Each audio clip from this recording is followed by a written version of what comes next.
காலை மலரை கேட்டுக்கிட்டே உங்க அன்றாட வேலை செஞ்சுக்கிட்டு இருக்கீங்க. நீங்க அதுல எதிர்பார்த்துக்கிட்டு இருக்க மருத்துவ நேரம் இதோ இப்ப.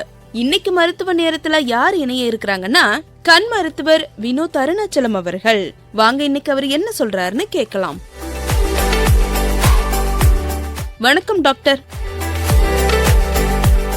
கண்ணீர் அழுத்த நோய் பிறந்த குழந்தைக்கு வருமா டாக்டர்? அதை எப்படி கண்டுபிடிக்கிறது?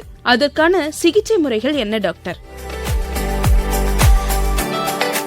குழந்தைகளுக்கு பார்த்தீங்கன்னா அவங்களுக்கும் கூட கண் ப்ரெஷர், இந்த கண்ணீர் அழுத்த நோய் குழந்தைங்களுக்கு வரலாம். கன்ஜென்டல் கிளோகோமான்னு சொல்லுவோம். அதாவது பிறந்த குழந்தைங்களுக்கு கூட கண் ப்ரெஷர் வரலாம். என்னடா பிறந்த குழந்தைக்கு வரலான்னு நீங்கள் நினைக்கலாம். அது எப்படி வரலான்னா, குழந்தை பிறக்கும் போது அந்த கண்ணில் நீர் சுரக்கிற பாதை சரியாக உருவாகாட்டி அந்த நீர் உற்பத்தி ஜாஸ்தியாகி அதனால் கண்ணில் ப்ரெஷர் வரலாம். இது சிம்டம்ஸ் எப்படி வரும்னா, பிறந்த குழந்தைக்கு கண்ணில் தண்ணி நிறையா வடிஞ்சிட்டே இருக்கும். அவங்களோட கருவிழி பார்த்தீங்கன்னா ஒரு மாதிரி ப்ளூயிஷ் கலராக இருக்கும். அந்த குழந்தைங்க லைட்டே பார்க்க மாட்டாங்க, கையை வச்சு அந்த வெளிச்சத்தை மூடிக்குவாங்க.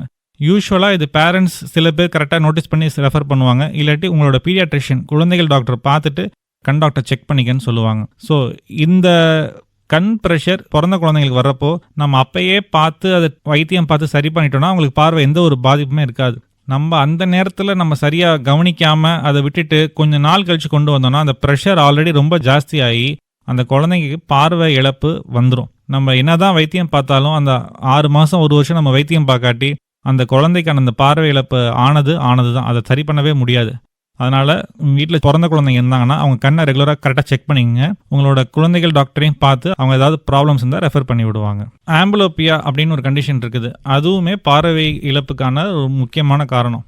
ஆம்புலோப்பியானா என்ன அப்படின்னா, ஒருத்தங்களுக்கு கண்ணில் பவர் இருக்கும், இந்த குழந்தைக்கு கண்ணாடி போட வேண்டிய தேவை இருக்கும். உதாரணத்துக்கு ஒரு 6 வயசில் ஒரு குழந்தை இருக்காங்க, அவங்களுக்கு ஒரு கண்ணில் நல்லா இருக்குது, இன்னொரு கண்ணில் ஒரு -3 -4 பவர் இருக்குது அப்படின்னு சொன்னால் அந்த குழந்தை ரெகுலராக கண்ணாடி போட்டாங்கன்னா அவங்களுக்கு அந்த கண் நல்லா மெயின்டைன் ஆகும். ரெகுலராக செக்அப் பண்ணி கண்ணாடி ரெகுலராக போட்டாங்கன்னா எந்த ஒரு பிரச்சனையுமே கிடையாது. உதாரணத்துக்கு அந்த குழந்தை கண்ணாடி போடாமல் ரெகுலராக யூஸ் பண்ணாமல் விட்டாங்கன்னு சொன்னால் அந்த கண் தன்னோட பார்வை திறனை கொஞ்சம் கொஞ்சமாக லூஸ் பண்ணும். பார்வையை தூண்டும் திறன் அந்த நரம்பு லூஸ் பண்ணும். அதனால நாளடைவில் -3 இருந்தது -5 -6 பவரும் இன்க்ரீஸ் ஆகும். அது மட்டும் இல்லாமல் அந்த கண் லேசாக மாறு கண் மாதிரி ஆகும். ஏன் சார் மாறு கண்ணாக மாறுதுன்னா, அந்த கண் லேசி ஐன்னு சொல்லுவோம். எந்த கண்ணு நல்லா இருக்கோ அதுதான் ஆக்டிவாக இருக்கும். இந்த பார்வை கம்மியாக இருக்கிற கண்ணு தன்னோட ஆக்டிவிட்டியை, அதாவது தன்னோட பார்வை தூண்டும் திறன் குறைய ஆரம்பிக்கும். அதனால மாறு கண்ண ஆரம்பிக்கும். ஸோ மாறு கண் போக ஆரம்பிச்சிச்சுன்னா அப்போ அட்லீஸ்ட் நம்ம டாக்டரை பார்த்து சரி பண்ணோம்னா நம்ம கண்ணாடி போட்டு ஓரளவுக்கு ரெக்கவர் பண்ணிடலாம். சில பேர் 6 வயசில் பார்த்துருப்பாங்க, திருப்பி 12-13 வயசுலாம் கொண்டு வருவாங்க. அப்போ ஆல்மோஸ்ட் 80% அந்த கண்ணு குழந்தைக்கு மாறு கண்ணாக இருக்கும். நம்ம என்னதான் ட்ரை பண்ணாலும் பழைய மாதிரி கொண்டு வர முடியாது. இதுவுமே அந்த கண்ணை நம்மளே அந்த பார்வை திறனை குறைக்கிற மாதிரி ஆகிடும். ஸோ குழந்தைங்க கண்டிப்பாக கிளாஸஸ் ரெகுலராக யூஸ் பண்ணணும். பெற்றோர்கள் அதை கவனித்து கரெக்டாக போடுறாங்களா, ஸ்கூலில் ரெகுலராக போடுறாங்களா, ஆசிரியரை பார்த்து கேட்டு கிளாஸ் ரெகுலராக யூஸ் பண்ணுறாங்களான்னு செக் பண்ணணும்.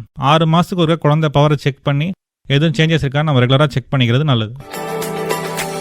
இணைந்தே இருங்கள் திருச்சிராப்பள்ளி வானொலி அலைவரிசைகளோடு.